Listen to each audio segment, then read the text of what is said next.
Hello दोस्त। मुझे आशा है कि आप लोग अच्छे और स्वस्थ और मस्त होंगे। मेरे वीडियो को देखकर आप लोग प्यार और सब्सक्राइब और लाइक करते हैं, मुझे बहुत खुशी मिलती है अंदर से। आइए हम आपके सामने क्लास 8, 9, 10 और 12th क्लास के एक कॉमन चीज़ लेकर आए हैं जिसका नाम है गुणनखंड। और गुणनखंड जो है हर एक प्रकार के प्रतियोगिता परीक्षाओं में भी काम आती है। या तो आपका छोटा कंपटीशन हो या बड़ा कंपटीशन हो, सभी कंपटीशनों में आपकी काम आने वाली चीज़ है जो गुणनखंड। उसको हम बहुत शॉर्ट ट्रिक के माध्यम से, शॉर्ट तरीके से हम लोग सीखेंगे कि कैसे बनाने का काम अच्छा है और कैसे बहुत सुपर तरीका है। ऐसे आप लोग यूट्यूब पर बहुत से टीचर से पढ़े होंगे, देखे होंगे, लेकिन हम कोशिश है कि उससे भी बेटर हम आपको समझाने की कोशिश करेंगे। यहाँ पे एक देखिए, हम आपको मोटिवेशनल बताते हैं कि पढ़ाई जो है कभी व्यर्थ नहीं जाती है। पढ़ाई आपको कभी व्यर्थ नहीं जाती है। पढ़ाई आपको कभी व्यर्थ नहीं जाती है। यह जीवन में हर जगह पे आपके काम आती है। यह जीवन में आपको हर जगह पे काम आती है। आइए हम लोग चलते हैं, देखते हैं। लिखा हुआ कि व्यंजनों के गुणनखंड निकालने का तरीका, यानी method of finding factor of the consonant. Method of finding finding factor of consonant, यानी लिखा हुआ कि P square plus 6p plus 8 लिखा हुआ है, यानी इसका हमको गुणनखंड निकालना है, यानी फैक्टराइज करना है कि इसका p का जो है मान कितना होगा। पहली बात कि इसमें देखो ये द्विघात है, यानी क्वाड्रेटिक इक्वेशन है। क्वाड्रेटिक रहेगी जब द्विघात तो इसमें 2 गुणनखंड लिख लेंगे। और आपको त्रिघात जब रहता है तो उसमें 3 निकलता है, और 4 रहता है तो उसमें निकलता है आपको 4 निकलते हैं गुणनखंड का। जब 4 लिखा रहेगा चतुर्थांश में तो 4 गुणनखंड निकलेंगे। तो मेरे पास जो यहाँ पे 2 दिया है, इसका जो गुणनखंड निकलेगा 2 निकलेगा। जब यहाँ 3 रहता, ठीक है, त्रिघात में रहता तो 3 गुणनखंड निकलता। यहाँ पे 4 रहता, पावर देने से p का 4, यहाँ p का 3, तो इसका 4 गुणनखंड निकलता है। यानी हम कंफर्म हो गए कि हमको द्विघात में 2 ही निकलेगा, 2 से ज्यादा नहीं निकलेगा। तो 2 निकलेगा, तो इसके लिए हम लोग आते हैं, पहला सवाल देखते हैं। पहला आपका है, यहाँ लिखेंगे सॉल्यूशन। क्या लिखेंगे? सॉल्यूशन। लिखा हो कि P square plus 6p plus 8, यहाँ आप अपना सब मान लेते हैं 0। क्या मानते हैं? 0।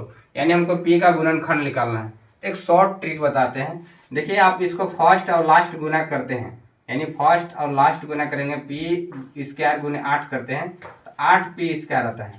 यानी 2 गो डिजिट सोचना है, 2 गो अंक सोचना है, जिसको जोड़ने के बाद या घटाने के बाद, ठीक है, जोड़ने या घटाने के बाद आपको आना चाहिए कितना? 6p आना चाहिए। क्या आना चाहिए? 6p, 6 आना चाहिए। तो उसके लिए आप क्या कीजिएगा? 8 को इसे लघुत्तम कीजिएगा।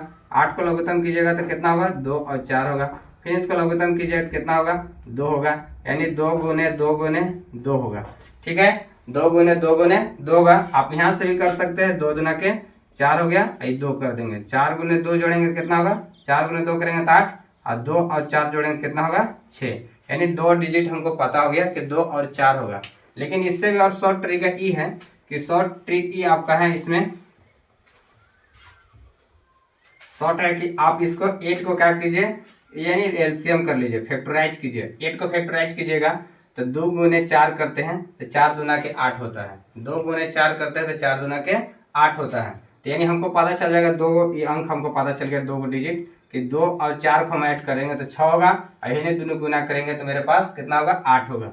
आइए हम इसी से काम करते हैं। लिखते हैं कि पी स्क्वायर, यहाँ पे लिख देंगे 2p, और प्लस में लिख देंगे 6p, और प्लस में 8 बराबर 0।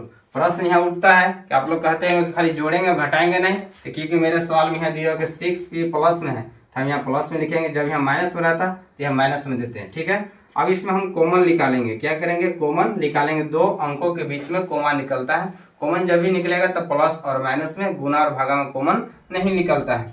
ठीक है, प्लस और माइनस में कॉमन निकालने के लिए अब देखेंगे दोनों में मेरे पास कॉमन क्या मिल रहा है। यानी यहाँ पे p है तो यहाँ पे p है, तो p इसको हम बाहर निकाल देंगे। यहाँ डबल p था, 2 गो p है तो 1 गो p बच जाएगा, क्योंकि 2 गो था, 1 गो बाहर निकालते 1 गो बच गया। यहाँ से p है तो इसको भी बाहर निकाल देते, यहाँ बचेगा 2। यहाँ प्लस है तो प्लस दीजिए। अब देखिए, इसमें p है तो इसमें p नहीं है, तो इसमें p है तो इसमें p नहीं है, तो यहाँ पे अंक मिल रहा है जो है 4 है, तो हमें 8 है। तो यानी 4 का टेबल में पहाड़ा में 2 बार में 8 आता है, तो 4 बाहर निकाल देंगे तो बचेगा p हमारे पास, और यहाँ कितना बचेगा? 2। अब इसको गुना करके हम मिला लेंगे, मिलाएंगे इसको, तो यहाँ लिखेंगे 4 गुने p करेंगे तो 4p हो जाएगा। 4 गुने 2 करेंगे तो 4 दुना के 8 हो जाएगा। और ये भी याद रखना कि हमको 2 बराबर होना चाहिए, यानी इसका वैल्यू और ये वैल्यू दोनों आपस में बराबर होना चाहिए। ये दोनों की जगह हम ये को लिख देंगे p+2 हो जाएगा, और इसको लिख देंगे यहाँ पे p+4 लिख देंगे बराबर 0। ये भी 0 के बराबर है और ये भी 0 के बराबर है, दोनों 0 के बराबर है, तो यहाँ लिख देंगे p+2 बराबर 0, तो p बराबर क्या हो जाएगा -2। यहाँ लिख देंगे p+4 बराबर 0, तो p बराबर क्या हो जाएगा -4। ये आपको समझ में आया होगा और अच्छी लगा होगा। हम इसके एक और देखते हैं एग्जाम्पल जो आपको माइनस में है, वो माइनस वाला बताते हैं। जो आपको देखिए लिखा हुआ है यहाँ पे q बराबर लिखा हुआ है, क्या लिखा हुआ है, q बराबर लिखा हुआ है q² -10q और प्लस में 21 बराबर 0 लिख मान लेते हैं।